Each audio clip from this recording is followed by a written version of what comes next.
పాసలలోని శ్రీ వేదభారతి పీఠం వేద పాఠశాలలో విద్యార్థి అనుమానాస్పద మృతి సంచలనం రేపుతుంది.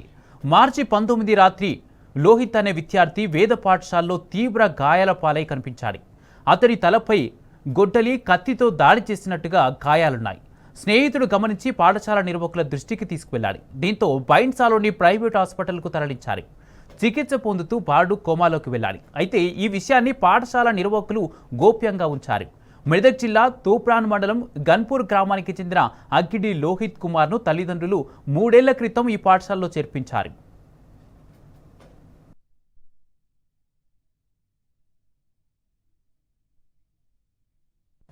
దవాఖానా నిర్వాహకుల ద్వారా విషయం తెలుసుకున్న పోలీసులు హాస్పిటల్కు వెళ్లి కేసు నమోదు చేశారు. కానీ దర్యాప్తులో మాత్రం ఎలాంటి పురోగతి కనిపించడం లేదు. ఈ సంఘటనపై నిర్మల్ జిల్లా ఎస్పీ బైన్సా ఏఎస్పీ 5 గంటల పాటు విచారణ జరిపారు. పాఠశాలలో నిర్వాహకులను విద్యార్థులను ప్రశ్నించారు. కానీ ప్రతి విద్యార్థి కొండముచ్చు దాడి చేసిందని ఒకటే సమాధానం చెప్పడంతో పోలీసులకు ఏం చేయాలో అర్థం కావడం లేదు. అటు లోహిత్ గాయాలపడినప్పటి నుంచి దవాఖానాకు తరలించే వరకు సీసీ కెమెరాల్లో ఎలాంటి దృశ్యాలు రికార్డు కాలేదు.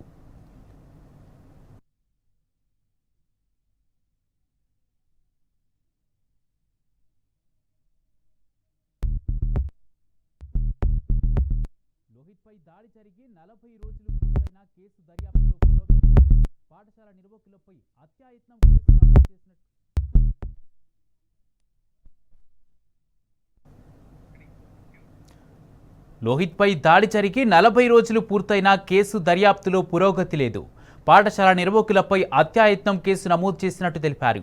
పోలీసులు ఒక్కరిని కూడా అదుపులోకి తీసుకొని విచారించకపోవడం ఏంటని బాలుడి తల్లిదండ్రులు బంధువులు ప్రశ్నిస్తున్నారు. అటు లోహిత్ను ముందుగా చూసిన మణికంఠ 15 రోజుల తర్వాత ఏప్రిల్ 4న విద్యుత్ షాక్తో మృతి చెందాడు.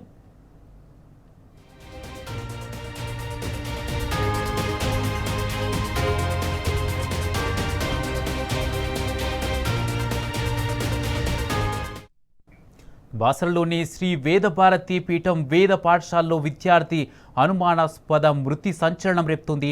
మార్చి 19న రాత్రి లోహిత్ అనే విద్యార్థి వేద పాఠశాలలో తీవ్ర గాయాలపై కనిపించాడు. అతని తలపై గొడ్డలి కత్తితో దాడి చేసినట్టుగా గాయాలున్నాయి. ఇదే అంశానికి సంబంధించి పూర్తి అప్డేట్స్ మా ప్రతినిధి రాజు అందిస్తారు. రాజు, విద్యార్థి తల్లిదండ్రులు ఏం చెప్తున్నారు? పోలీసుల విచారణ అనంతరం పోలీసులు ఏం చెప్తున్నారు? పూర్తి అప్డేట్స్ ఏంటి? కుమార్, చదువుల తల్లి కొలువైన బాసర పుణ్యక్షేత్రంలో గత కొన్ని సంవత్సరాల క్రితం ఏర్పాటు చేసిన శ్రీ భారతీ పీఠం ఆధ్వర్యంలో ఏర్పాటు చేసిన వేద పాఠశాల లో ఇటీవల జరిగిన సంఘటనలు కాస్త వివాదాస్పదంగా మారాయి. ఈ వేద పాఠశాలను గత 10 సంవత్సరాలుగా ఆంధ్ర ప్రాంతానికి చెందిన వేద విద్యానందగిరి స్వామీజీ నిర్వహిస్తున్నారు. అయితే గత 10 సంవత్సరాలుగా వేద విద్యను అభ్యసిస్తూ ఇక్కడ చాలా మంది చిన్నారులను సైతం ఇక్కడ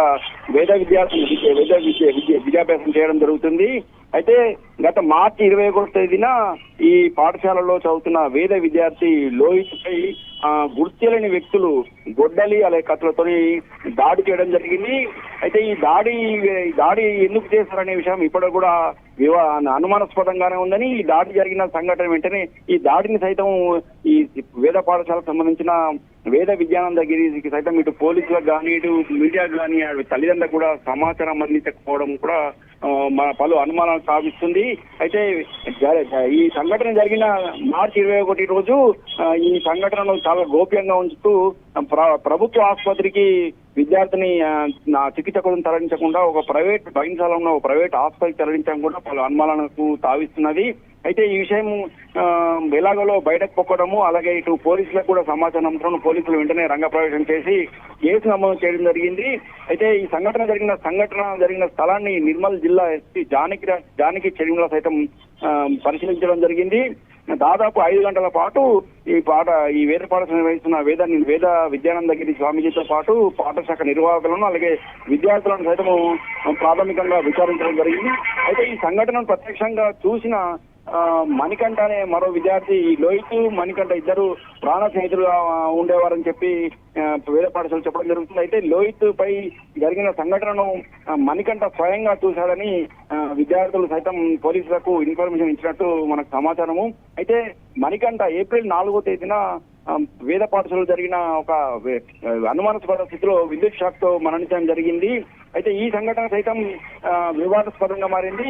ఈ మణికంఠ చనిపోవడం కూడా పై అనుమానం వ్యక్తం కావడం జరుగుతుంది. ఈ మణికంఠ చనిపోయిన సమయంలో బైన్సా ఏఎస్పీ అవినాష్ కుమార్ స్వయంగా సంఘటనా స్థలానికి వచ్చి ఈ సంఘటనా స్థలాన్ని పరిశీలించి ప్రాథమికంగా విచారణ చేయడం జరిగింది. అయితే ఇప్పటి వరకు కూడా ఈ రెండు సంఘటనలు జరిగి మార్చి 21 తేదీన ఈ లోహిత్ పై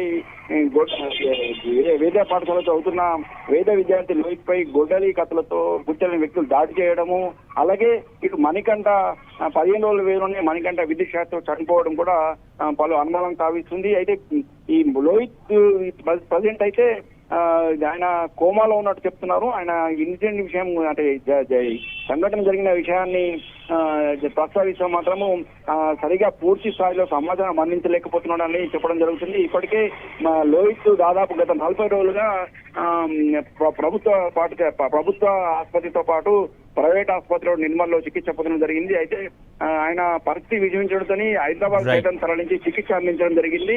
మొత్తానికి పాఠశాలకు సంబంధించిన ఈ వేద పాఠశాలపై జరిగిన సంఘటనపై పలు సంఘాలు ఇప్పటికీ ఆందోళన వ్యక్తం జరుగుతుంది. వేద పాఠశాలలో జరిగిన సంఘటనపై పోలీసులు సీరియస్ గా తీసుకొని ఈ పూర్తి స్థాయిలో విచారణ జరపాలని చెప్పడం చూస్తే, అయితే ఇంతవరకు కూడా ఈ కేసులో పురోగతి లేకపోవడం పట్ల హిందూ సంఘాలు సైతం మండిపడుతున్న పరిస్థితి కనిపిస్తుంది. Right, thank you Raju.